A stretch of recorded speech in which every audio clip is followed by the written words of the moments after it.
നമസ്കാരം. ഇന്ന് 2026 മാർച്ച് 10 ചൊവ്വാഴ്ച. കൊല്ലവർഷം 1201 കുംഭം 27. ഇന്നത്തെ പൊതുവായ നക്ഷത്രഫലങ്ങൾ. അശ്വതി, ഭരണി, കാർത്തിക. കാര്യതടസ്സങ്ങൾ നേരിടാൻ സാധ്യതയുണ്ട്. അമിത ചെലവുകൾ നിയന്ത്രിക്കണം. യാത്രകളിൽ ജാഗ്രത പാലിക്കുക. രോഹിണി, മകയിരം, തിരുവാതിര. ജോലിയിൽ അനുകൂലമായ മാറ്റങ്ങൾ ഉണ്ടാകും. പുതിയ പദ്ധതികൾ ആരംഭിക്കാൻ നല്ല ദിവസമാണ്.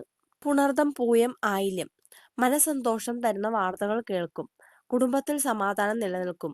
സാമ്പത്തിക നേട്ടം പ്രതീക്ഷിക്കാം. മകം, പൂരം, ഉത്രം. ഉദ്യോഗാർത്ഥികൾക്ക് നല്ല സമയമാണ്.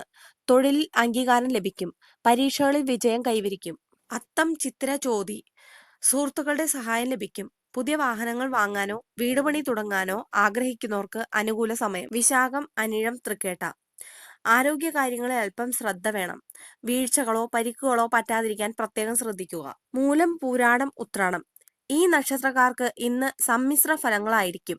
ജോലിഭാരം കൂടും. എങ്കിലും വൈകുന്നേരത്തോടെ കാര്യങ്ങൾ അനുകൂലമാകും. തിരുവോണം, അവിട്ടം, ചതയം.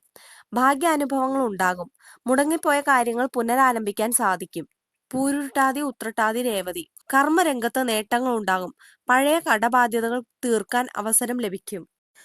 അനുകൂല നക്ഷത്രങ്ങൾ: രോഹിണി, മകയിരം, പുണർദം, പൂയം, മകം, അത്തം, ചോതി. പ്രതികൂല നക്ഷത്രങ്ങൾ: അശ്വതി, ഭരണി, വിശാഖം, അനിഴം. ഇന്ന് ഹനുമാൻ സ്വാമിക്ക് അല്ലെങ്കിൽ ഗണപതി ഭഗവാന് പ്രാർത്ഥനകൾ അർപ്പിക്കുന്നത് തടസ്സങ്ങൾ മാറാൻ സഹായിക്കും. ഇത് പൊതുവായ നക്ഷത്രഫലം മാത്രമാണ്. എല്ലാവർക്കും ശുഭദിനം നേരുന്നു. ദൈവത്തിന്റെ അനുഗ്രഹം ഉണ്ടാകട്ടെ.